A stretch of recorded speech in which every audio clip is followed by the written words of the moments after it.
Drivers, start your engines!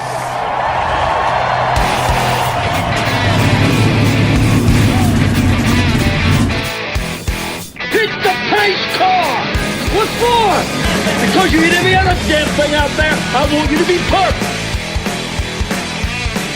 When I'm driving, I got a guy on the radio who talks to me. It's him. He talks to me. Well, I wanna be a race car driver. Pretty girls eating from my hand, yeah. Wanna live a life of fun and danger. No sweater working for the man, alright. Well, I wanna be a firefighter. Cool-headed when the heat is on, yeah. Save a baby from the burning building. Take all the way to sleepless sun, alright. No, he didn't slam you, he didn't bump you, he didn't nudge you, he rubbed you. And rubbing, son, is racing. Hey, race fans, welcome to the Whoobazoo Radio Network. Welcome to Drafting the Circus. My name is Frank Santoroski. I'll be your host for the next hour, or perhaps more, as we discuss everything racing. And we're big weekend of racing coming out of Texas as the Cup season is winding down. Before we get into going over all that, let me introduce you to the Children's Racing. Mr. Gray Warren. Gray, how are you? I'm doing fine. I hope everybody else is. All right, and engineer extraordinaire, my friend Richard Youden. Richard, how are you tonight? I'm doing very good, thank you. Hope everybody else is as well. All right, great to talk to you tonight, Richard. And from Motorsports Tribune, journalist Seth Eggert. Seth, how are you? I'm doing great. All right, gentlemen. So, going into Texas, I think, Gray, you picked Kevin Harvick for the win there, and he certainly pulled that one out. And somebody's giving me a boo. But, yeah, I mean, he was as we look at this thing, Harvick has been kind of quiet all year. I mean, he won at Sonoma, but he just kind of been. I mean, he hasn't been bad, but he hasn't been great. He hasn't been dominant. But talk about peaking at the right time. And now Kevin Harvick is on the mouths of everybody who's talking about who's going to win this thing. Well, I just had a feeling that he would do well at Texas because he ran so well at Charlotte. And I mean, I don't think it was much of a stretch. I felt that he would come out and run pretty well there, and he did. I mean, of course, Truex did his usual thing there. He wasn't as dominant as he has been, but until Harvick made the pass with about 10 laps to go, he was very much in position to claim which would have been his seventh win on a mile and a half this year. I'm going to ask Seth. We've been talking about this. What did that do for his average finish? He's chasing Bobby Labonte's record. Labonte's record is 2.4. Truex is, I want to say, right now at 2.8. Oh, okay. So it didn't really hurt it, but it didn't. I want to say he has to finish in the top 3 to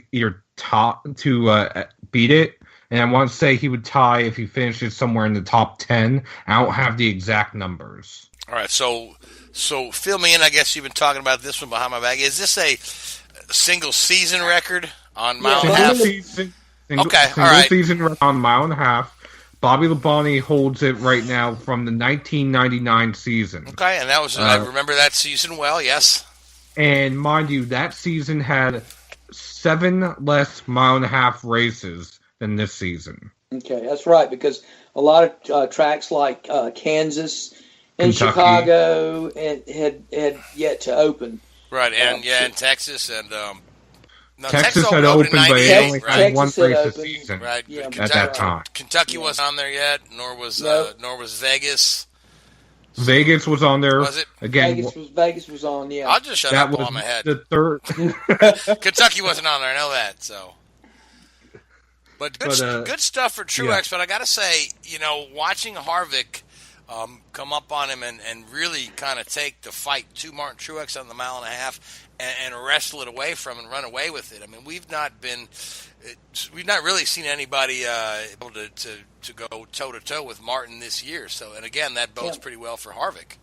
Yeah, and what true, Martin had a good car, but he didn't have the dominant car that he's had, at other races. And like I said, he only fell 10 laps short of being able to do it.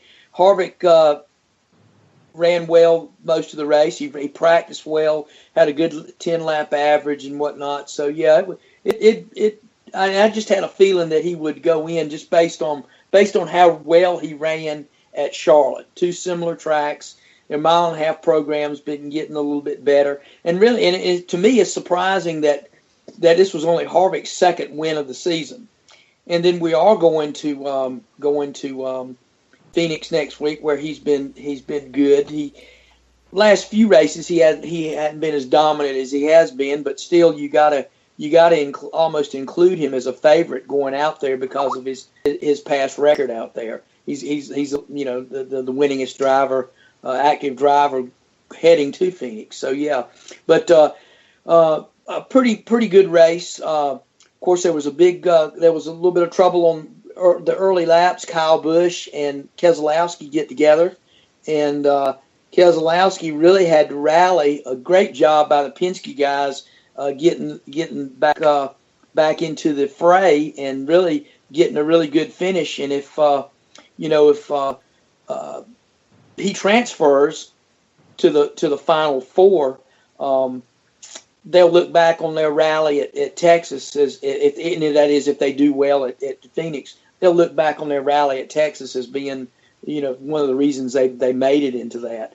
The other half of that was Kyle Busch. He got the right front fender damaged pretty bad, but he still was able to drive through the field and get back up to 12th place with a damaged race car. And but of course, wasn't a lot of pressure on Kyle for this race because he had won the previous week at Martinsville, so his spot in the final four is already set. But at race's end, it comes out to where, of course, Harvick transfers with the win at Texas. Busch already there, as we talked about, for the win at Martinsville. Truex with a good, strong second-place finish and just eating up those bonus points on the stage wins. He comes in. He's 76 points to the good, so he's going to automatically transfer. He's already clinched his spot, so it leaves one spot going into Phoenix for 5 drivers to determine. 5 really good cars. You got there's a couple of them in pretty dire straits. Jimmy Johnson has to win, no doubt about it. It's his only shot in. Chase Elliott pretty much has to win to transfer. Then we've got Blaney, who is 10 points out. Seth can give us the numbers. He is 9 points out. He's 9 points out. 9 points out, and then I guess right now, let's see, sitting in 4th right now is Keselowski. Is that correct, or is that Denny? No, Keselowski's 4th. Hamlin's 5th. Keselowski's 19 to the good. Yeah, correction. He's 19 to the good, and Blaney's actually 22 points out. Right, and 22 points out. And Hamlin's 19 points out, right? Correct. So that's correct. Okay. There's almost a 40-point swing between Keselowski and Hamlin, but you figure as you look at this thing, right? The thing that would help Brad out the most right now would be for Truex and Busch to win the thing, Truex or Busch to win the thing, or Harvick to win the thing, because Brad doesn't have a great record at Phoenix, but if he can keep it in the top 5 and not let one of those guys behind him steal the win, he can squeak by without a must win, or a spoiler, like you say, or a non-chaser. Keselowski's just got to go to Phoenix and just say, okay, we're shooting for the win or solid top 5. And I think that'll secure his spot. But I tell you what, and I know we'll do our picks in a little bit here, but I tell you, I like the 2 and the 11's chances going to Phoenix right now better than the other 2 because their flat track programs have been so good this year. Brad and the 11 have run well at both Martinsville and Loudon this year, and I think going to Phoenix, they've got to be feeling good with their setups and things going out there. So I would say Brad and Denny, to me, are going to be the two guys that are going to be in the best shape of and it'll come down to those two guys fighting it out for it. And like I said, Keselowski, all he's got to do is just keep an eye on the 11 and finish close to him, and he'll secure his spot. Right, but I think the other guy that with a pretty solid flat track program is Blaney. Yeah, I was going to mention Blaney too, but there again, I just he's been good, but not quite as good as the other two. Yeah, and he doesn't have the years of experience those guys have. Right, and I think that's probably that's a good way to look at it, But really, what a great run for the Wood brothers and Blaney this year. I mean, they've made it to the final 8. They've got a shot at moving to the final 4, and this is uncharted territory for the Wood brothers. For many years they did not run the full season. They were just up until Blaney got in the car. They were just a part-time team, only running selected races. So that's a feather in their cap, and really proud of those guys for what they've been able to achieve. And 2 thoughts on that, one on that and one on Harvick. For Harvick, his Texas win was his first career win at Texas. There's now only 2 tracks he has yet to win at: Kentucky and Pocono. Okay. Neither which are ahead in the schedule. I'm not saying it that way. I'm but, just being silly. We put such an emphasis earlier in the year on Kyle Busch. The only points-paying race he had yet to win was Charlotte. I just wanted, to put Harvick into perspective. Harvick's won a lot of races over the years. He sure has. Yeah, 37. Just proves his versatility. And he and Busch's career is about the same, because Kyle's got just about 38 or 39 Cup wins. Correct. So they're right neck and neck. So yeah, their careers pretty much mirror one another right now. Both of them, top flight, versatile race car drivers. Right. Both of them with one championship under their belt, and both of them eligible for another one in 2 weeks. So that's correct. Yep. And my other thought, going back to the Wood brothers, like you said, they've never competed, or they have at times competed for championships, and at times they haven't. They have never won an owner's championship. Mm-hmm. And even if they were to win the championship this year, technically they would not get the owner's title because they're leasing a charter from Go Fast Racing. That's correct, yep. So, in theory, they could still win another title. It would only be their second title with a driver, and still not have an owner's championship. How about that? How about the many years that those guys have been in the sport? So now, Richard, my friend, you've been kind of quiet. Do you have any thoughts coming out of this race at Texas? I thought it was, almost in a way, it was good to see, Harvick win that race. As Graham mentioned, he ran strong at Charlotte. I believe the only race he'd won before then today was before that race was Sonoma. Is that correct? Yeah. Yes, right. Sonoma. So right. They haven't really had their the strength that you'd typically expect to see from those guys this season. But it was a good race. There was some good some good racing there, and to actually see somebody, for want of a better phrase, stick it to Truex and make a pass, and outrace the 78, which I think is the first time in a long time somebody's really outraced that car. Absolutely. It was pretty good to see. So it gives everybody, in a way, an opportunity that Homestead isn't going to be unless potentially the 78 was sandbagging a little bit. Not to say that they would do, but there's obviously that potential. But it gives everybody a little bit of hope that it's not going to be a procession down in Miami. Yeah, I mean, a lot of people were looking at it was just going to be a kind of a matter of fact coronation. Going to Homestead. The 78 was a foregone conclusion that they were going to win it. And I think we have the potential of having a terrific race at Homestead. because Kyle, what you're going to get from Kyle Busch, what you're going to get from Harvick, and the only thing that remains is that fourth individual and going in there, and I think we're going to see a tremendous race. If no matter, I think it's going to either be the 2 or the 11 that's going to transfer, and no matter which one goes in it, I think we're going to see a tremendous race come Sunday, 2 weeks from come a week from Sunday. Yeah. Yeah, the last since they've started the knockout playoff format, those season enders have been pretty darn good, and each time they've had it, the winner of the race has also won the championship. So, I think that's pretty neat. It kind of validates the the stick and ball kind of Super Bowl kind of thing. Whoever wins the last thing, whoever wins the last game of the season wins the trophy. So, and I'm certain that whoever wins down in Homestead is gonna win the crown too. We haven't had a spoiler yet, and I don't see one coming out of the woodwork. Barring Seth, odd pitch strategy. I have a question related to that, Frank, and this is directed at Seth.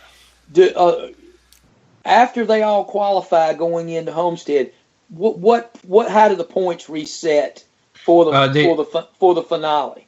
They would all be at 5,000, at least in the Cup Series. So it'd be at 5,000. No playoff points are counted. It's pretty much even.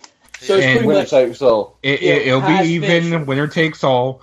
The Xfinity Series and Truck Series also reset. No playoff points. They would be reset, I believe, at 4,000 though, because they have one less round. Mm-hmm. Yeah. Right. Okay, so that's what I was curious about. The finishing order of those four cars, whoever finished highest wins. So I guess there's always the possibility, right, that the four drivers in the chase. One more note. Okay, then me next. Just the championship 4 will not get any stage points at Homestead. They're still going to have stages, but okay, I'm with you. They are not getting any points during those stages. Yeah, well, so you could need win, for them. Yeah. Yeah. Well, it would prevent, I guess, somebody winning stage 1, winning stage 2, and then being second. Say he finishes third, and then another guy who didn't get any stage points finishes second. He would probably have accumulated enough points to overtake the guy that finised second. Right. But they're preventing that from happening. That's a good point. So it's going to be the highest. Does that make sense? Sorry, that was a pretty bad explanation, wasn't it? No, that made perfect sense to me. Of course, maybe it's the rules of the whole thing are so badly organised in the first place. It's difficult for anybody to explain them. But the thing for me, when you figure it's this winner take all, these 4 cars, there's the other 30 some odd cars out there with them. There's always the possibility, these 4 cars all are involved in the same wreck on lap 1, and whichever one comes grinding to a halt closest to the finish line wins the title. With another whichever one with another on the 400 clock 400 miles to go. So, but we haven't seen that yet. But it's it lends itself to that possibility. So, well, we almost saw it'll be that exciting. last year. Yeah. With the big wreck Logano. there that took out Logano and Carl Edwards and that. Yeah, that was almost that almost got a lot of people there. Sure did. So here's a question for you. I'm trying to remember the rules on this. With this 5-minute clock, say hypothetically that you did get this scenario where you had multiple cars involved in an accident, and you have to reset the damage clock. They give a pre-described lap time that the other cars, you have to complete. Minimum speed. Yeah, before you are off the damage clock. Do those laps count if you are not on the so if you do not achieve that minimum lap time, does that still count as racing laps? It does, because the rulebook also states they are given one chance to meet minimum speed, and that chance, NASCAR, depending on the track, say Daytona, Talladega, it's typically 2 laps. Short track, it's typically 5 to 10. Homestead, it would probably be maybe 3 to 5 laps. Okay. I envision this. Something happens and the official has to stop the race and go under the hood, like on the NFL and they have to contact Daytona or Charlotte to get a ruling on it, and the guy comes back out on it and makes the announcement. Who knows? I tell you what, they're probably going to have an official in the booth with them during the race, to kind of like the Fox does on Sunday at football games. They have that Mike Piera that talks about the calls and interprets the rules of the game. So who knows? I mean, it's going to be a little bit convoluted on Sunday. I mean, but basically, it just if you want to boil it down to its simplest form, the highest finisher among those four will take the championship. And with that being said, let's first talk about who that fourth car is going to be. Now, Gray, you had talked about that a little bit. You like the 11 and the 2. I like their chances too. I certainly like the chances to be 19 points above the cut line. Plus I like to see all three manufacturers represented in the Final Four. Because we've got 2 Toyotas and a Chevrolet, and it'd be great to have a Ford in there as well. We've got one Ford. Harvick. We have 2 Toyotas and 1 Ford. Oh, I'm sorry. I forgot that. So we need a Chevy in there? Oh, forget it. No, we need 2 Fords. I don't think you're going to get I'm sorry, but I don't think a Chevrolet. Harvick's been running a Chevy so long, it slipped my mind they switched to Ford this year. Yeah, you're absolutely right. I'm going to say the 2's in a catbird seat. All he's got to do is go out there. He doesn't necessarily have to win the thing. That's a plus if he does, but if he can just keep the 11 in sight, close by, and he runs get a solid top 5, which I think he's capable of doing, I think the 2 comes out and transfers to Miami. All right, and Richard, what do you think? Who do you think gets 4th spot? I think my head says the 2. I think he's pretty nailed onto it, but I'd love to see Jimmy go out there. I was saying Jimmy's been going to win a race for the last 3 or 4 weeks, and he's been absolutely terrible. But I'd like to see, it'd be pretty gutsy and ballsy to see somebody go out there, as I believe Harvick did a couple of years ago, and must win, last chance to win sort of event, and go out there and do the business. Oh, that would be incredible to see. I mean, it really would be. But but I'm like you. Jimmy and that team has just not shown the wherewithal. Now I know they can. It can come, and he's got the heart of a champion, no doubt. And that team is championship caliber. But they have just not, to me, shown the wherewithal and have the speed in that car. That's the only thing that worries me about that. Yeah, something's definitely different about that operation this year. I mean, they've had flashes of brilliance, but not the continued just solid runs like we're used to out of that organization. So I would tend to agree with you that while I think Jimmy's certainly capable of it, on any given day, I just don't see it happening either. So Richard, you're going with the 2. Gray, you're going with the 2. Seth, Yep. Seth, who gets that? Who gets that 4th spot? I am going to be the outlier compared to those 2, and I'm going to say Blaney. I put him in my championship for a couple weeks ago, and I'm sitting here saying just he on flat tracks has run well, just like Keselowski, just like Hamlin, and I think he may be able to do it. And also, the other thing, I just want to see at least a 50-50 chance of having a new champion instead of a repeat champion. True, yep. So a new champion would be Truex. Or Blaney. in the way I'm saying it. In the way you're saying it. I got you. No, I certainly think that Blaney is fully well capable of winning at Phoenix. I kind of wonder if, since he's driving for Roger Penske next year, if team orders come into play. Because I don't know if you noticed in Texas in the last two laps there. Roger Penske says there's no team orders for his teams in NASCAR. Yes. Well, so did you notice in the last 2 laps at Texas that Keselowski got around both Logano and Blaney? I'm not saying that was a team order or Brad driving strong, but it was kind of interesting that I know at least Joey let him have that spot. Blaney, I don't know. Blaney probably not so much. I think Blaney got stuck behind Joey. I think Blaney was but I think Joey let him have that spot. So I think Joey felt bad about bringing out the caution to Martinsville. So, all right, so Seth, you like the Wood Brothers and you like Mr. Blaney for that 4 spot, and I will go with my heart and my head, and I'll say that Keselowski gets that 4 spot. Maybe with a win or maybe with a solid top 5.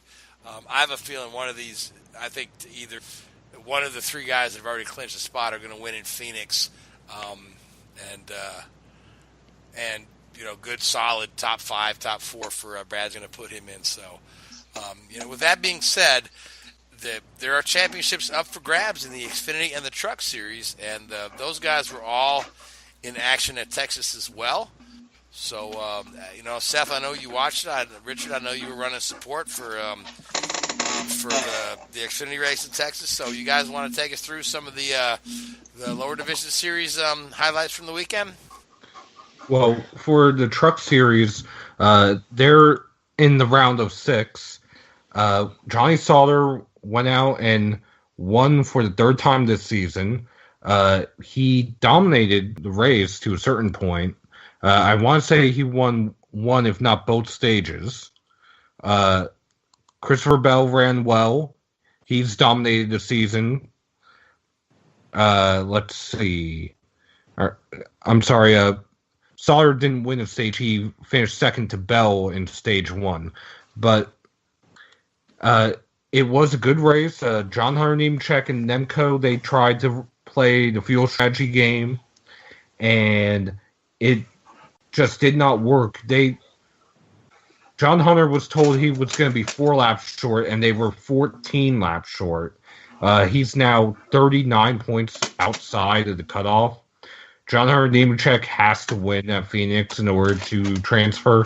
Ben Rhodes, on the other hand, he's 5 points behind Austin Cindric, and Cindric had a very good run at Texas as well. So the last 3 spots, because Bell is in just based on points, the max points you can gain in a truck race is 55 points, and he's 55 ahead of Ben Rhodes.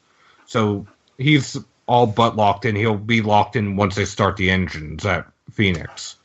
So Crafton, Cindric, Rhodes, and Nemechek are the 4 left that are not locked in. Crafton, he's 24 points ahead of Rhodes. He's relatively safe. Cindric, like I said, he's 5 points ahead, so not as safe. In the Xfinity Series, you had Eric Jones be the spoiler yet again. Cup driver winning in the Xfinity Series. Story of the season. Phoenix will be the last race that Cup drivers can participate in. Elliott Sadler now leads the points, 5 points ahead of his teammate William Byron, and 9 ahead of his other teammate Justin Allgaier. Brendan Poole is on the cutoff, 24 points behind, 5 points ahead of Matt Tifft. Right now, the entire Championship 4, if they stay the same in the Xfinity Series, would be all Chevys. If Daniel Hemrick is able to make his way in there, it would still be all Chevys. Ford only has 2 chances with Cole Custer and Ryan Reed. Toyota 1 chance with Matt Tifft. Custer, he had a fairly decent day after struggling at Kansas. Although his day had a very strange start. He started on the outside pole, immediately fell backwards, fell to about the 25th, 26th position. He had a left rear tire going down at the start of the race, and a caution for the 78 car spinning ended up saving him from going 2 laps down. He went from being 1 lap down, took the wave around at the end of the stage. Another caution came out, keeping him on the lead lap, and he was able to fight back for a 5th place finish after running as low as 40th at one point in the race. Matt Tifft, he and Ryan Reed had relatively mediocre days. Ryan Reed, his day just kept getting worse and worse. Eventually, He bounced off the wall, ended up finishing worst of the playoff drivers. It was just not a good day for Ryan Reed. Richard, what do you think of the two races? I didn't unfortunately catch any of the truck race, but as Frank mentioned, we were supporting the Xfinity race and watching that one, and it was a bit of a sort of a mix and match day. You know, it was a little bit up in the air. It was quite a difficult race to follow at times. I think, and then this goes above what I think we saw at Texas, but I'm a pretty big believer now, having sort of followed the Xfinity playoffs quite closely this season, that they need to limit the number of Cup drivers in the playoffs. In 2018, Cup drivers will not be eligible to run in the Dash for Cash races, the final race of the regular season, or the playoffs. Well, there you go. That's my point done. Okay, see you later, guys. Thanks. But no, I just think that you're trying to, you don't want to go to Homestead. And I know they're not doing it even at Homestead this year, but it's, when you're having to look at, how's the playoffs looking, and you're looking at guys that finish like 6th, 7th, 8th and back, it's not really what it's meant to be. It doesn't really, engage you. I think I do agree on that. I think it's different. I know that it's important for these guys to race against the Cup drivers and to gain that experience, but you've got another 20-odd races before that to go through to be able to do that. Let them have their glory towards the end of the season and let them fight out these playoffs. I mean, Eric Jones, was great. I mean, some of the driving there was fantastic by those Cup guys, but to a certain extent, you expect it, Exactly. And in the Truck Series, you haven't had any Cup drivers at all compete, other than the occasional Reed Sorensen or Greg Galding, if you consider them Cup drivers. No offense to them. I think Ty's in the Cup. Ty did at Martinsville. Yeah. So I mean, it's not been It hasn't been the overwhelming that you have 1/4 of the field be Cup drivers. Exactly, which I do think. I think it's great for the young guys to learn against them. There are certain races and certain times of the year where that's appropriate. And then there are some drivers who don't think they learn from them, but that's another story as well. Yeah. And maybe there's some Cup drivers that do need sending back to Xfinity so they can learn a little bit more before they get back up there. That I agree with as well. But like I said, also in the Xfinity Series, no one is actually locked in, believe it or not, because I was going to say, Christopher Bell, a Truck Series driver, won Kansas. Yep. Eric Jones, a Cup driver, won Texas. You have one race left, which is Phoenix, one race left before Homestead anyway, which is Phoenix, and that's the last race of this round. Elliott Sadler only has a 29-point lead over Matt Tifft. He's relatively safe. William Byron has, 24 points, and Justin Allgaier 20 points. The 3 Junior Motorsports cars are still in the playoffs. They're not locked in, but they're relatively safe. It's from Brendan Poole all the way back to Ryan Reed that's still up in the air. Mm-hmm. How many Cup drivers are entered in the Phoenix race? You have Alex Bowman in the 42. You have both Dillon brothers. You have Ryan Blaney and Eric Jones. I'm just double checking to make sure that's it. And Greg Galding. So you have 6 Cup driver, and Corey LaJoie. That's 7 Cup drivers. Then you have Christopher Bell and Joe Nemechek from the Truck Series. So you have 9 drivers total that are not earning any points in the Xfinity Series competing at Phoenix in the Xfinity Series. Before we move on to the to other things, that came out. Of course, it wasn't publicized right after the race, but it came out the next morning. There was a scrum between who was it? Brendan Gaughan. Brendan Gaughan and Ross Chastain. They actually had it coming together on track, didn't they? What led to that? They had 2 different coming togethers on track. The first one, it was just relatively mild beating, banging. The second time, Brendan actually turned down going into turns 3 and 4. Yeah. It almost sent Ross Chastain around. And after the race, before Ross Chastain could even get out of the car, Brendan was confronting him. Chastain admitted that he had been blocking Gon a little harder after the first 2 incidents, which I'll admit it's understandable from a racing point of view. I'm not a racer, so I can't speak for them. But as they were walking back to the Xfinity garage, reports say that Brendan Gaughan threw a punch at Chastain, and the entire 62 team joined in on Chastain and 4 members of Chastain's JD Motorsports, although the people from JD Motorsports that were there with Chastain, only 2 of them were actually on his team. The other 2, one was from the 01 car, one was from the 0 car.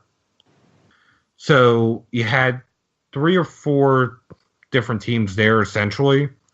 Chastain was left with a shiner. One of the crew members from JD Motorsports ended up being taken to the infield care center and then taken to a hospital for observation because of concussion symptoms. Both Chastain and Brendan Gaughan were brought to the NASCAR hauler. Brendan Gaughan left without making any comment. Chastain said he didn't want to be viewed in this light, that he didn't want to be the guy known for fighting. Yeah, I mean, at the end of the day, Brendan Gaughan's, pretty much certain to be retiring at the end of the season. He's only got a few more races to settle the scores, hasn't he? He's got to go in there and sort everybody out. Although I will say this is the second fight for Chastain this season. Earlier in the year at Bristol, the first Bristol race, he threw a punch at, I want to say, Jeremy Clements. Yes, he did. So, again, not that I'm trying to defend Brendan Gaughan, not that I'm trying to defend Ross Chastain, but that's the main reason why Chastain made the comments he's made, that he doesn't want to be known for this attitude or fighting or anything like that. Well, there's a simple answer there, isn't there? Don't fight. Don't fight, yeah. Don't fight, yeah. But the thing is, the reports say that Brendan first punch, so in that aspect, it sounds like Chastain was defending himself. So he doesn't want to be known as the person that throws punches, and he doesn't want to be known as the person that gets punched. Well, just keep out of everybody's way then. Yeah. The thing I find most intriguing about this story is the fact that there's no really good video exists of it. I mean, this day and age, everything that happens, 15 people out their cell phone cameras, and the next thing you know, there was a little fan video of an angry, or actually a journalist video, a cell phone video of an angry guy in a pit road yelling at Denny Hamlin after Martinsville. And then, there's the cell phone videos of scuff up between Jeff Gordon and Keselowski at Texas a couple years ago, but there's no video of this. I'm sure this is going to surface in the next couple days. Somebody's got a video of this. Only one video so far has surfaced, and it is at the very tail end of the fight when members of another team, you can't make out which team it is because the uniforms are black, are pulling the members of the 62 team off of the JD Motorsports team. Although I will say this, the video that did come out, it appears the fight took place in front of the media center at Texas. Yes, that's filled with photographers. It's just They were all at the buffet, though. That's true. Yeah, they do have good food in the media center, so you could attest to that, right? The exposure wasn't quite like was it Marcus Ambrose and was it Casey Mears at Bristol when it was on the Jumbotron? Yeah. And it's not Richmond. Richmond, yeah. Richmond, where it was on the giant screen. It's like we all knew what happened there. Well, is any punishment expected to be handed down when all this comes out on Wednesdays Yeah, they'll probably put a ring up at Phoenix and tell them to carry on. Actually, penalties were announced today. We're recording Tuesday this week, unfortunately. But there was no penalties against Brendan or Ross were announced. And NASCAR typically does not do any of those secret fines or anything like that. At least officially, anyway, they haven't in recent years. So it doesn't look like either of them are going to get any penalty. Okay. Well, I guess it is what it is, yeah. So the teams aren't nothing coming down on any of the crew members as well. Not that I've seen. Oh, okay. All right, so in another bit of NASCAR news, one of the former champions of the series, we know Matt Kenseth is slated to be replaced in his ride with Joe Gibbs Racing, and it looks like his search for a suitable ride for 2018 has reached a dead end. So he's pretty much said that he's not going to be in a full-time Monster Energy series next year. It speaks to the state of the sport. There were a lot of younger guys who are getting these rides, and the guys that can command higher salaries are having a tougher time with deals. So, again, I've followed Matt's career. I was living in Wisconsin when he was running the short track in Kaukauna, and it was a buddy of mine that told me, "You watch this kid; he'll be the next big thing in NASCAR." Sure enough, 25 years later. He's got him a pretty solid record. Nothing to be ashamed of walking away from the sport right now. Still pretty well at the top of his game. So, do you think we'll see Matt back at some point in time? Because he's kind of been a little cagey about answering that question directly. But what are your guys' thoughts on Kenseth, and is this the end of the road for him? I don't think we'll see him in a full-time ride again. I think we could see him do some pinch hitting next year, particularly if someone gets injured.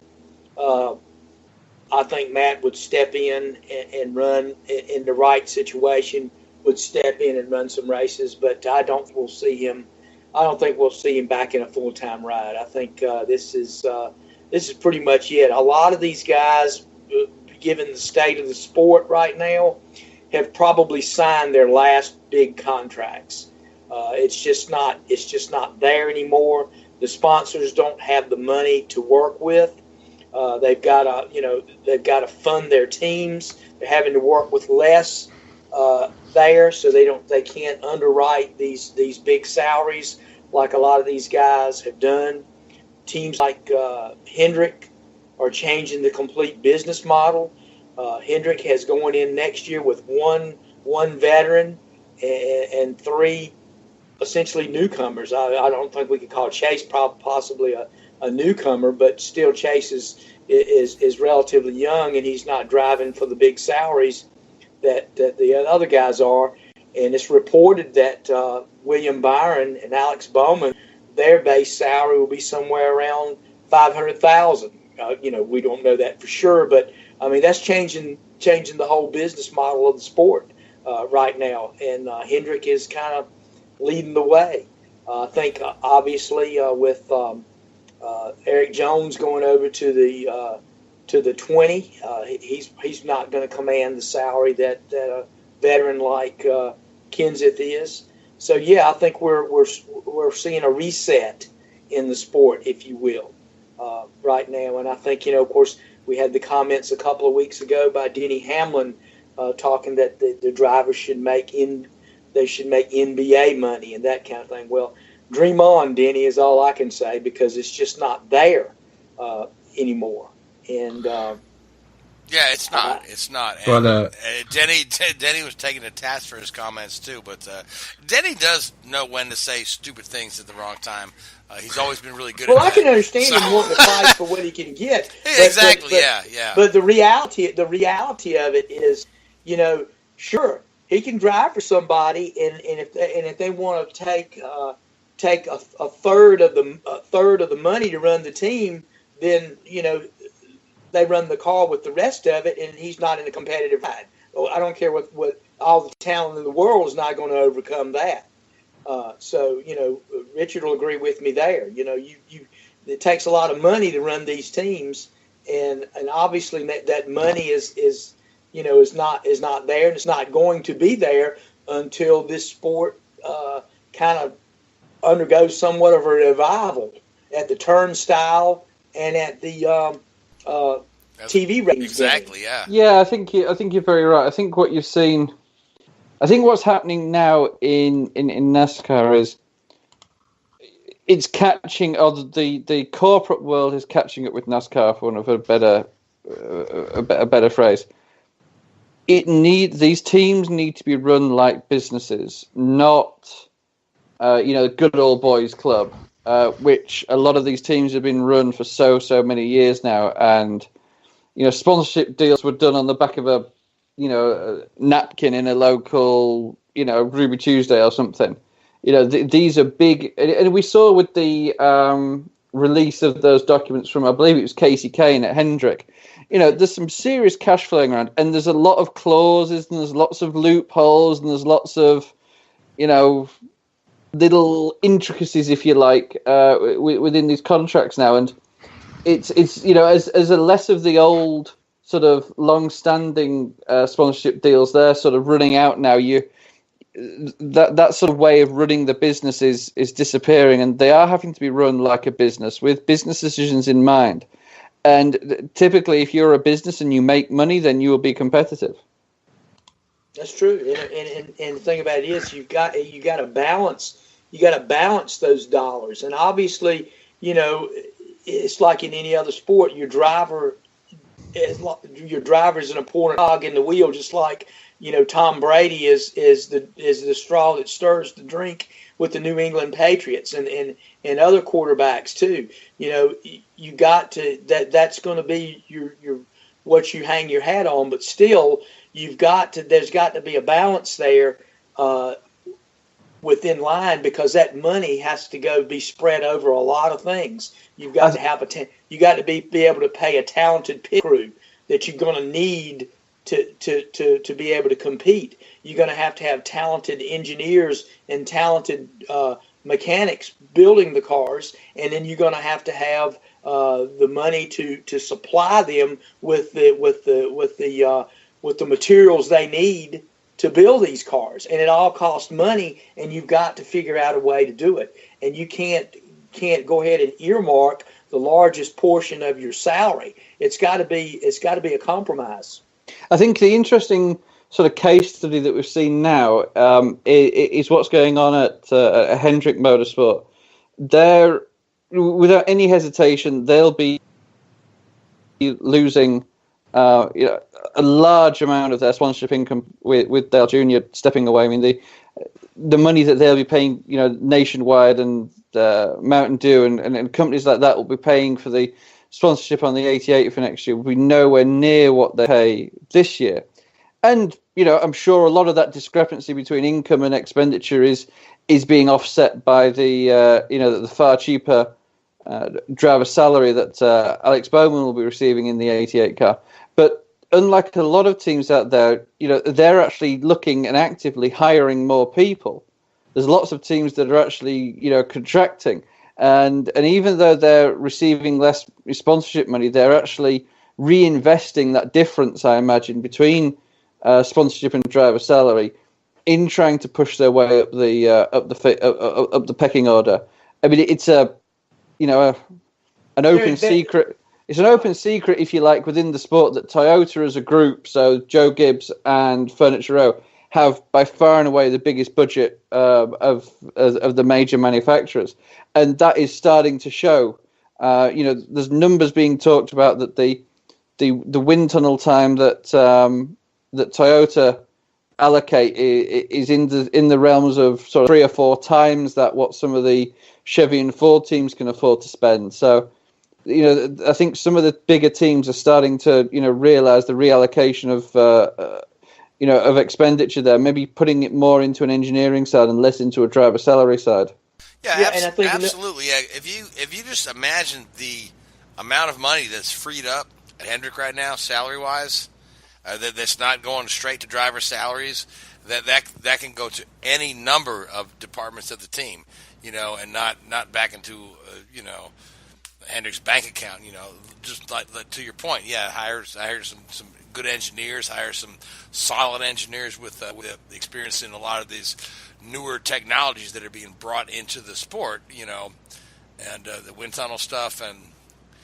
Well, essentially, they're investing in performance. Exactly. Yeah, that's going to that's product on the track. That's what's going to drive the game because although things are, although the sponsor dollars are shrinking, they shrink even worse if you have a team that underperforms. Oh, and absolutely, yeah. We've seen that. So basically, they're going to invest savings in performance, and I guarantee when the money's there, the teams are going to spend the money in areas that they feel are going to help them. That's always the case. But another thing that we're going to see, I think, is we're going to see other teams build a consortium, if you will, where teams will say Hendrick, RCR, and Ganassi flying under the Chevrolet banner. They will kind of pool some assets together to study some aspects to help their product be better. I think we're going to see some of that. And that's not a new idea. That's been done in the sport before, back many years ago. Some of the teams did that to some of the Chevy teams did that to have them better to try to get a better car aerodynamically and spend money on study. So this is another thing that's going to come back to a degree where you'll see those teams, the collaborative effort between some of the Chevy teams and some of the Ford teams, try to get together to study that to offset some of what Toyota's been able to do. Seth, I've got a quick question for you. You can probably remember it more in more detail than I can. In the finer details of the contract and the sponsorship deals that were released with the 5 car earlier in the year, how much of a performance-based clause was in that in those contracts? There was quite a bit. Yeah. There was quite a bit. Okay. Just the base contract was $660,000 a race. Right. Then, if he won the pole, it was like another $10,000. If he won the race, it was like another $15,000 or $25,000. Top 5 was like another $4,000.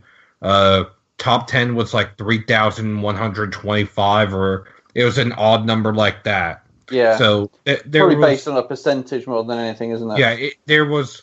I printed that sheet off, and I've got it somewhere. I downloaded that whole thing, but it was loaded on the back end with a lot of that stuff too.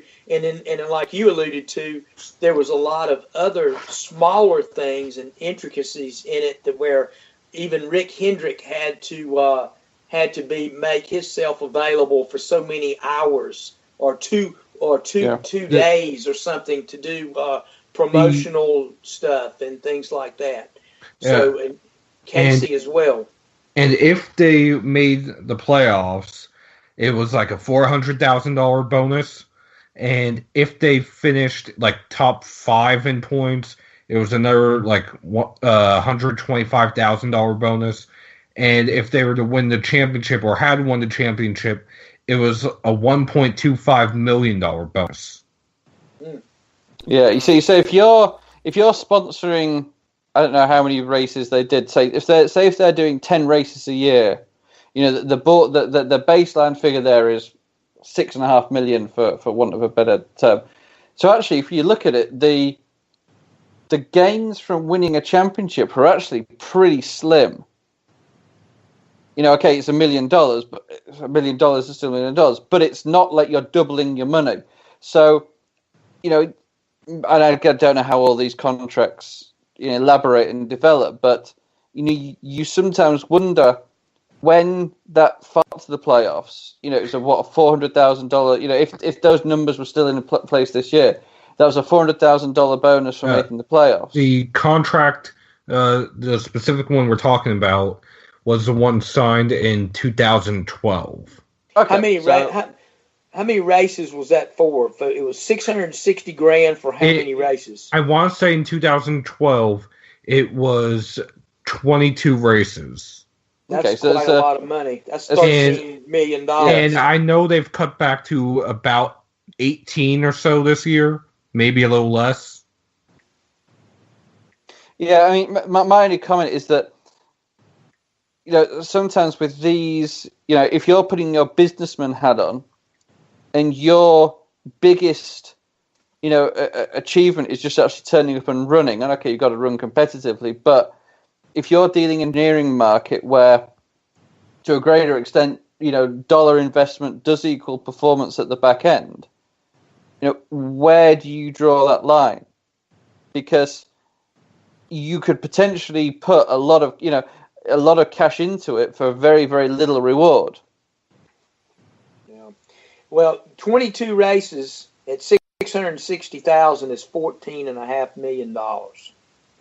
And that sounds about right for what the original contract was. That's serious coin. They won't sign a contract like that in the next 5 years from anybody. I don't think. Not unless some new companies come into the sport, and even then, it might not be that much money. I mean, there's constantly rumors about Amazon possibly coming into the sport with Ganassi. There's rumors that ever since the Subway fiasco, that Gibbs has been trying to court Dunkin' Donuts. And I was going to say, you have Darrell Wallace Jr. trying to court Domino's, and there's even talk of maybe Netflix coming in because Hulu sponsors Jeffrey Earnhardt. Even though Jeffrey Earnhardt's team doesn't run that well, it's still their competitor, Netflix. So if one is in there, in this case Hulu, Netflix may think that they have to be in NASCAR. Whether or not that ends up being the case, who knows? And Netflix's other big competitor is YouTube. So exactly. I mean, I love to see all these streaming television services get in there. I thought it was pretty neat to see the Hulu car on the track when we were at the race last weekend. But it's some good news for sponsorships. I don't know if you guys caught this, but Miller Lite has re-upped with Penske and Brad Keselowski for another couple of years, and his Xfinity sponsor, Discount Tire, has upped their involvement with that team to become an associate sponsor on the Cup team as well. So that was a pretty big announcement. And they're going to be the full-time sponsor in Daytona 500. Yep. They're doing a couple of. They'll be the primary on a couple of races there. So I mean, it's not all gloom and doom for these guys hiring sponsors, but like I said, and then Bubba Wallace had what was it called? Click and Close. Click and Close. Yeah. What? Click and Close. It's It's an online mortgage company. Okay. Yeah. And it will sponsor the Daytona 500, Phoenix, and Texas. Oh, good for them.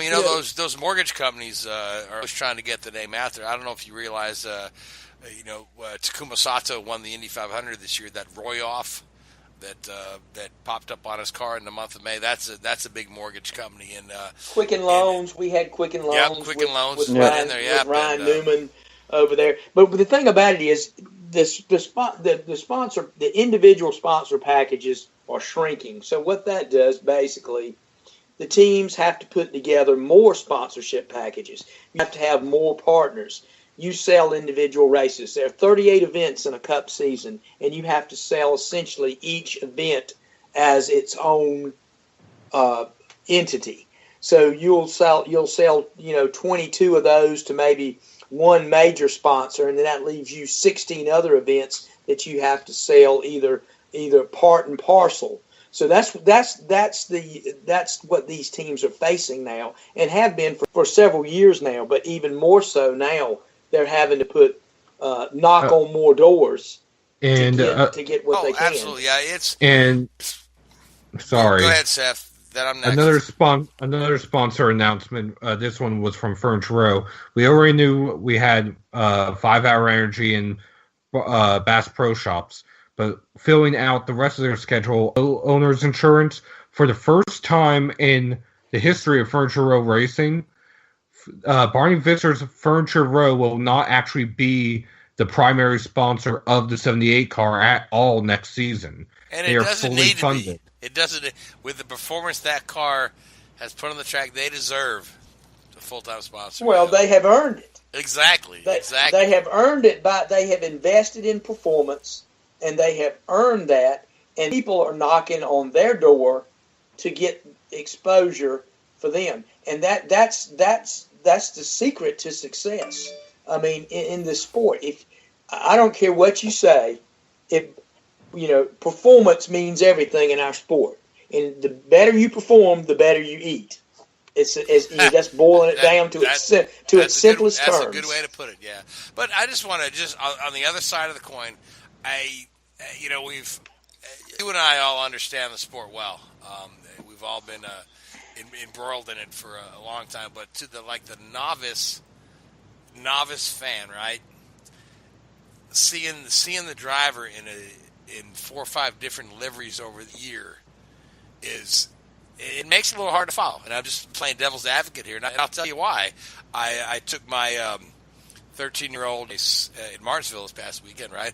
And we were in the car driving up talking about different race car drivers, right? And he said, well, who's your favorite race? I said, I like Brad Keselowski, Keselowski. I said, we like Brad because he's, he drives for Roger Penske, number 1. Number 2, he wins a lot of races. But one of the reasons I really like Brad because he's Polish heritage like us, Mark. And my nephew's got the same last name as me, Santoroski. I said, he'll be in that white Miller Lite car. And it showed him a picture of the car on the phone. We get to the racetrack. He goes, well, where's Brad Keselowski? I said, he's in the yellow Alliance car. It's still number 2. It's just the nature of the business, But I tell you, if you listen to I kind of miss the days where you see the guy in the same car from week 1 to the championship weekend of the thing. But I mean, it is what it is. I mean, I tell you, you listen to the spotters, and sometimes even on a weekend, the spotters get confused. Yeah, they can't find their own car. And I think it's probably only the 48 and the 13 that pretty much have the same sponsor all year of a full-time sponsor now. 27 too, yeah, 27. Or what will be the 21. Yeah, the Wood Brothers car kind of looks pretty similar, and Logano doesn't stray away too much from the yellow and red Pennzoil shell colors, does he? They sometimes go to the Duralast brakes, don't they? I think they have the AAA sponsorship. Yeah. Too, They always have that sort of like flame effect down the side of the car, don't they? They just vary the color coordination on it. That one race, Keselowski was driving the cars Fitzgerald change. glider kit, black and green car. Yeah, so. Yeah. And most cars change every week. I mean, like I said, there's the 27 and the 48 are pretty close. The 27 is highlighted by that neon yellow every week, and of course they change the hood, and the deck lid, but basically the overall car still remains the same base livery on that. And then that's one of the few out there that's pretty consistent throughout the whole year. Yeah, and you see the same thing in IndyCar. IndyCar, you've got guys running different cars all the time. Formula One, different story. Those guys, they're down. I think that's a Formula One rule. Your car has to look the same, and the team cars have to look the same. You can't have. That was back to BAR, wasn't it? When they BAR tried to do one lucky 555 and a lucky strike. Yeah. Right. Then they come up with the zipper design. Yeah. So. Yep. So let's. Speaking of Formula One, so we were talking about this a couple of weeks ago, Richard, about that open seat over at Williams, not Renault, but Williams, where that's Robert Kubica and Paul di Resta, but it has been announced officially that Massa is hearing for the second again. So as much as Massa's been maligning these folks here, I brought this up when we were talking with Joey a couple weeks ago that now Danny Kvyat is been dropped from Red Bull, and we both kind of agree, well, maybe that's the direction that Williams needs to go, and now they're seriously looking at him. And so, Richard, you think that Kvyat has become the front runner for this Williams seat, or do you still think that either Robert or Paul still got a shot at that? Hey, it's a difficult question, isn't it? I mean, I'm sure, as Paddy Lowe said in an interview a couple of weeks ago, they're looking at all available drivers, and it would be amiss of them not to look at a talented driver. And there's no doubt that Kvyat is in the top, dozen or 20 or so available drivers in the world, and probably in the top 3 or 4 drivers that are available for that seat who are not under contract. My sort of long-standing comment and long-standing thought process on this is, if you look at the 3 drivers that are in line, competing for the seat, Kvyat, Di Resta, and Kubica. Sorry, yeah. With Kvyat, you know what you're getting. You're getting a guy who on his day is pretty fast, not in the top 5-10 drivers on the grid, I don't think. Maybe hovers around that 10th place on a good weekend. You know what you're getting. He unfortunately crashes quite a lot. He has a tendency to do that. He has a tendency to be not great PR for the team. He's often quite outspoken, and it doesn't really go down very well on that side of things. Then you look at Di Resta. Was solid in his time with Force India. Didn't do anything amazing, but he's pretty good on the PR side of things. He'll please all the sponsors. He'll shake all the hands and kiss the babies and do all this sort of stuff. And then you look at Kubica, and he's the big unknown. I mean, when he was, last driving in sort of 2009, 2010, you'd arguably put him in the top 5 drivers. So now where does he sit? Does he still have the ability to perform at that level? If he does, and he can, that's a massive coup for the organisation to take that risk, arguably, and actually make it work.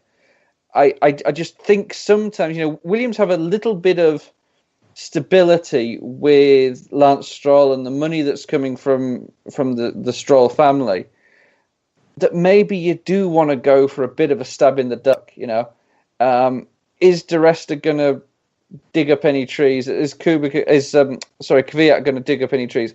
Probably not. You know what you're going to get. They're not very exciting. They're just meh. And that's not being disrespectful to them, because they're infinitely better drivers than I am. But I just think with Kubica, you have that X factor, for want of a better word. I think if he's physically capable of driving, I think he can do a job. I think he's proven that in the multiple tests he's done here, But I wonder, having a guy like Robert in there who's got a lot of experience. He's a bit older than Di Resta or Kvyat. Wouldn't this be a fine mentoring role for young Lance? Well, exactly. I don't know how well he got along with Massa. Not a lot has been written about it or talked about. But I think from the sort of, if you're going to try to hang the future of your team on Lance Stroll, give him somebody that's been around the sport who's willing to help. Exactly. So that's where I'm at with it. Yeah, I agree. And you've also got to ask the question: Is Di Resta better than Stroll? Probably not. Is Kvyat better than Stroll? Probably on the same sort of page. Is Kubica better than Stroll? You would say that when Kubica had his accident, yes, he was better. He was at a better level. Now, again, that's 6 years ago now, 7 years ago. So a lot of waters passed under a lot of bridges in that time. Oh, absolutely, yeah. And Robert's going to be pretty rusty behind the wheel too. But he still knows the sport intimately. Exactly, and Kubica, I'm sure, is a pretty smart guy. He's pretty clued up. Is he going to put himself in a position where he could potentially fail? What would he gain from failing? Nothing really. He'd be almost like Mansell when he tried to come back in '95 and he was too fat to get in the car.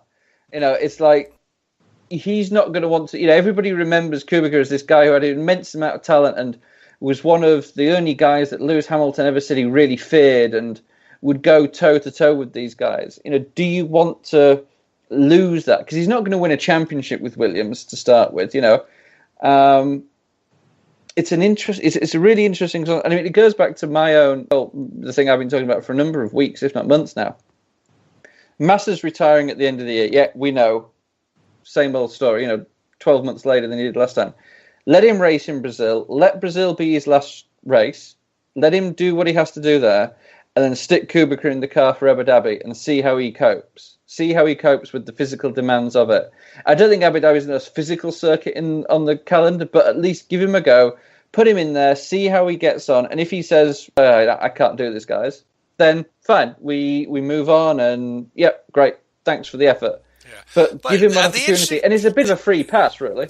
Well, the interesting thing is it's not, for Robert, it's not a free pass because there's the whole insurance thing where he was paid a pretty sizable insurance settlement for not being able to compete in Formula One anymore. And if he competes in Formula One, he'll pretty much have to pay that back. Well, a one-off is not going to give him enough money to pay that off, but a full season ride may. Very true. So that's, I think that's the other thing, and I'm not sure how much validity there is in that story, but it really makes sense because I remember the similar thing with Didier Pironi when he wanted to come back and he had been paid millions of dollars or millions of pounds or millions of francs. It's bad enough with one Frank on the show, not millions of them. Sorry. Be nice. And then that was so he took to powerboat racing, which ultimately cost him his life anyway. So for some reason I think for Robert it's all or nothing. It's the full season drive, and I don't. But at the same time, all this testing he's done hasn't seemed to force him to have to pay back his. No. So I don't know exactly how the clause is written. I do know that these clauses do exist. I mean, there's on a completely different tack. There's an American golfer called Anthony Kim who was reasonably successful in the sort of mid 2000s, and then had an injury and was, he can't compete now because the money he got from the insurance not being able to compete far outweighs anything that he could now earn. Anything he'd win on the tour, yeah, absolutely. Yeah. So, it's a shame, really, that you are potentially denying, the chance for us to see somebody like that compete, in a car again, and go toe to toe with some of these guys that, you listen to Hamilton's praise of Kubica. It's pretty outstanding, really, and it's a shame that we don't get an opportunity to see that again. Yeah, because Hamilton doesn't talk nice about anybody. No. So, not even his own father, literally. Literally, you're absolutely right. So, Seth is telling me Kyle Larson and Caitlin are expecting a second child. Him and his girlfriend just announced it on Facebook. Just now. What's happening? Sending a card. 6 minutes ago. Send him a card, yeah. So Kyle's had a rough couple of runs the last few weeks, hasn't he? I saw him in the wall pretty hard in Texas, yeah. So 3 DNFs, 3 consecutive DNFs, yeah. So his quote literally was, "I can't wait for Homestead." Right, so the season could be over, or so he. I think he could be a spoiler there, couldn't he? I think he's pretty capable around there. He almost won it. 2 years ago, was it last year or 2 years when I thought it was 2 years ago when Kyle Busch won. He was a dominant car. Yeah, mm-hmm. He got around there pretty good last year too, but just wasn't able to put it together. He could certainly play for. I mean, that guy, that kid's a future champion. So yeah, so and speaking of which, Kyle Larson is one of these guys that is, made his intention known. He wants to do that Memorial Day double. That one that John Andretti started, and we've got to talk about John Andretti before we get off the air, too. And Ryan Blaney wanted as well. Okay, so stop stealing my thunder, Seth. Sorry. So, that's where I was going with this. Yeah, Ryan Blaney, now that he knows... So he segued. Now that he knows he's associated with Team Penske next year, said, I'd like to try this too. So you've got, Kyle Larson, who's associated with Ganassi, and Chip hadn't let him do that just yet. I don't know that Rogers is going to let Blaney do that just yet, because I think when it comes to the pecking order, the first guy Penske's going to let do that double is going to be Keselowski, because Brad would like to do that as well. Brad took a couple laps in Simon's IndyCar at Road America and had a pretty good time with it. So, but it'd be interesting to see that kind of crossover.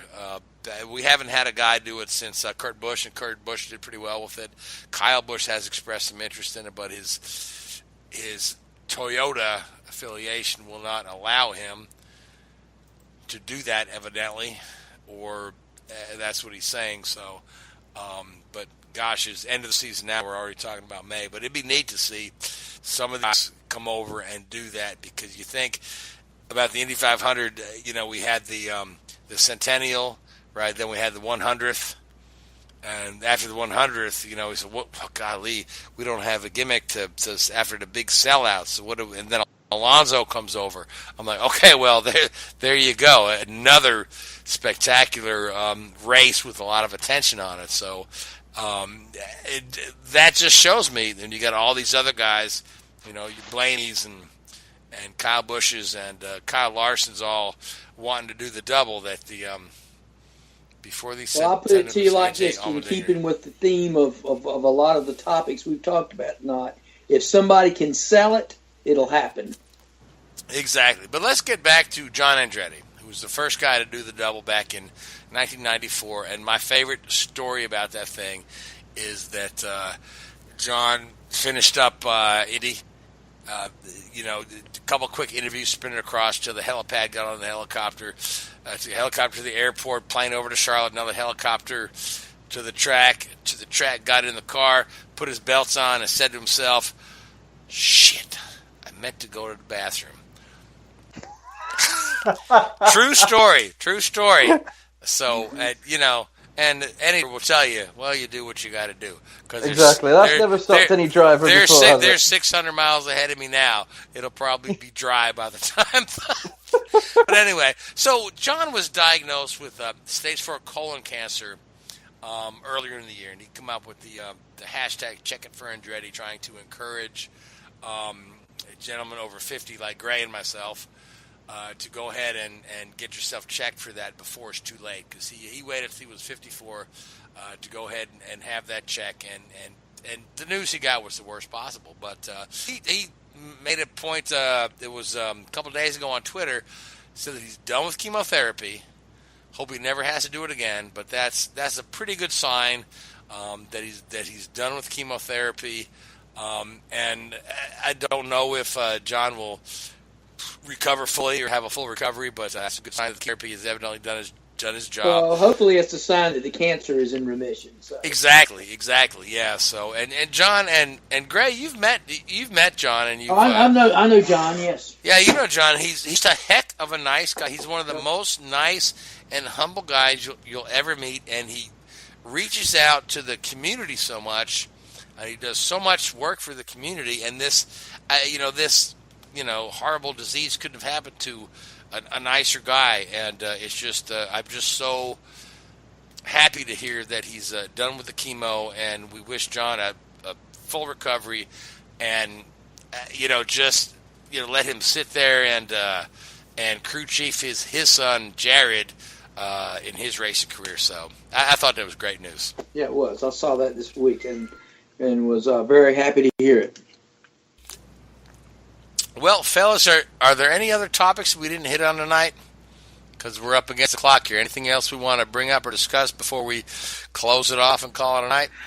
NASCAR announced the 2018 Drive for Diversity roster. Okay. Elaborate on that a little bit. Cabry and Ruben Garcia Jr. will return for a second year. Ernie Francis Jr., who has won 4 Trans Am titles in a row, and it's only 19, will make his first appearance. Nicholas Sanchez from the Legend Cars will move up to late models. Same with Ryan Vargas and Isabella Robusto, who is 13, will join their Legends program. Well, sorry. So did you say 13? Yes. Yeah, she's running Legends. Oh, for goodness' Legends sake. cars. Legends But cars. even yeah. so. The kid hadn't even reached puberty yet. Yeah. Oh, my daughter's 13, and I wish I could get her involved in race. I told her to buy her shifter card, and she's like, "No, take me to the shoe store." Just saying. That's good. All right. So, Gray, you got a final thought for the evening before we sign off? No, I'm just looking forward to Sunday's race and seeing how it's gonna shake out. Who the fourth contender will be for the championship. Looking forward to that. Yeah, I think it's going to be an interesting race with those 5 guys vying for the final transfer spot. So it should be interesting. Could have a spoiler out there as well, and then just kind of looking forward to see how the season's all going to unfold. All right, Gray. Well, great talking to you tonight. Now, Richard, final thought from you for the evening? I think I made all my thoughts known before the show started to record tonight. But right, yeah, but just you can make them known again. Just leave the profanity out. there was nothing left to say, was there?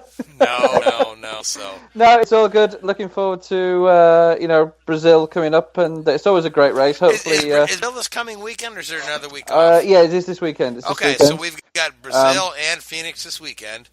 Yeah, Brazil, hopefully the gods can throw us a little bit of water into Brazil. It's always a good race when it rains out there. But Brazil should be about 3 or 4 in the afternoon. Yeah, something like that. Yeah. We don't have to wake up at like 4 in the morning. No. All right, good. Yeah, I'm looking forward to Brazil as well. It's always a good race. One of the few old-fashioned racetracks left out, I think. Not one of these neutered tracks that Tilke seems to have made over the last 10 years. Yes, with the painted runoff areas. Yeah. Oh, yeah. I mean, Brazil, you've got walls and houses. Walls and stuff like houses, yeah. Yeah. Oh, man. Yeah, well, at least they don't have the Black Forest like they had at the old Nürburgring, so they go off the track, they'd find you 2 days later. So, but some of the shanty towns around Brazil, you probably probably could. So, all right. Well, my final thought is I'm looking forward to Phoenix. I'm looking forward to seeing if we have a spoiler, or somebody come up there and just steal that 4th spot. Otherwise, I think Brad's pretty safe. Looking forward to the end of the season. And Richard's typing me something. Rich, you got one more thing. One more thing. I believe I'm right in saying that Phoenix this weekend is the debut of the redevelopment they've done there. Yes, it is. Yes, it is. So they moved the start-finish line around to between sort of turns 2 and the kink. Is that correct? Yeah. I knew them. And they've also got a bunch. I saw the plans for it, but I didn't know when the unveiling was supposed to be. If it was supposed to be this race or the spring race. I think it's this race. I think it is this race. Yeah, because they had the IndyCar race early on and the other NASCAR race early on. And they were really working hard on it. They've got new suites there and a big fan midway, new grandstands. Yeah, it should be pretty spectacular. Seth, we should go. You want to go to Phoenix this weekend? I wish I could. I wish I could too. It's an awesome place, isn't it? It's one of the best racetracks you can go to, I think. The view of the mountains behind the track. Don't find many better than that, do you? No. Hey, listen, I can remember going to Phoenix years ago, and when we'd go in, we had to be careful walking around if out there on Thursday, we had to be careful when we were moving stuff and looking under things and around tires for the snakes.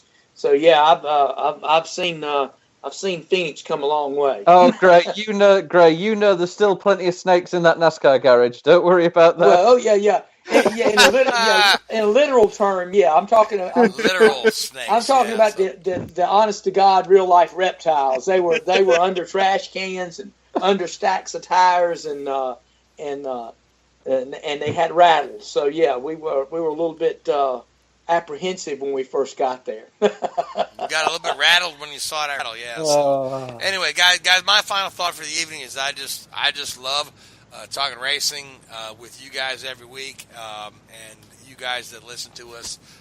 Thank you to the Whoobazoo Radio Network for putting up with us once a week and putting our show on. I want to thank iHeartRadio, iTunes, and SoundCloud for carrying us. Guys, this is Drafting the Circus on the Whoobazoo Radio Network. My name is Frank Santoroski. Good night. WHOOBAZOO, that's Whoobazoo.com. Enter website, enter website, enter website, enter website.